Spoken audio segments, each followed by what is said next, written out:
और इसका घराना जो है वो बाल की परस्तिश करता था।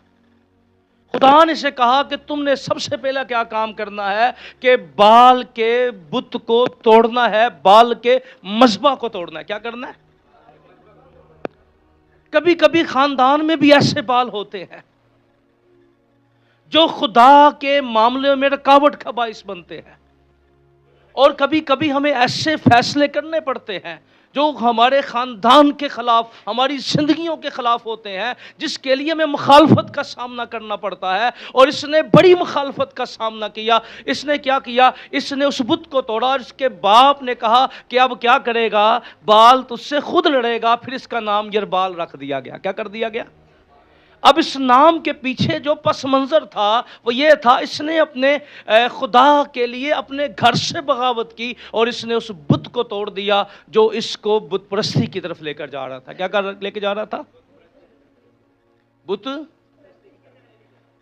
कभी कभी ऐसे चैलेंज हमारे सामने भी होते हैं। किसी दी गमी हो जाए। तीसरा बड़ा जरूरी है कि ये जरा फैमिली का बड़ा प्रेशर है कि ये ओ भाई, आपके ऊपर सिर्फ एक प्रेशर होना चाहिए कि मैं खुदा के खिलाफ गुनाह नहीं कर सकता। आमीन। हमारे सामने एक चैलेंज होना चाहिए।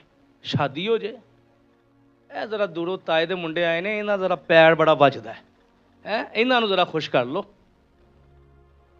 हम कभी कभी बड़े ईमान के डिसीजन नहीं लेते, ईमान के बड़े फैसले नहीं करते और कलाम के खिलाफ फैसले करते हैं। तो जदून को जब खुदा ने बुलाया, और ये इसका पहला इम्तहान था, जब हम अपने पहले इम्तहानों में कामयाब हो जाते हैं, फिर आने वाले दिनों में खुदा हमारे लिए और दरवाज़ों को खोलता है। हालेलुया। और बरकतों को खोलता है। आमीन। हाँ, कई दफ़ा मानते नहीं हैं, पर हम ऐसी रस्मों में शामिल हो जाते हैं। क्या हो जाते हैं? ऐसी रस्मों में शुक्र हो खुदा का, खुदा अब काम अपना कर रहा है। आमीन। दीवियाँ तो साड़ी जान छुटी हैं, अगरबत्तियाँ तो साड़ी जान छुटी हैं। बहुत से ऐसे ख़ानदानों को जब हम बहुत से मैं लोगों को जानता जिन्होंने बड़ी मुखालफत बर्दाश्त की खुदावंद के लिए। और याद रखिएगा, ईमानदार का सबसे पहला जो काम है यहीं से स्टार्ट होता है मुखालफत का, जब आप खुदा के फरमाबरदार होते हैं। आमीन। और कलाम के फ़ैसलों पर यकीन करते हैं और कलाम के फ़ैसलों पर ईमान रखते हैं। तो फिर इसके बाप ने यरबाल, जब इसको यरबाल पढ़ेंगे तो ये जदून की बात हो रही है। किसकी बात हो रही है? जदून की। बोलिए, पूरा चर्च बोले, किसकी बात हो रही है?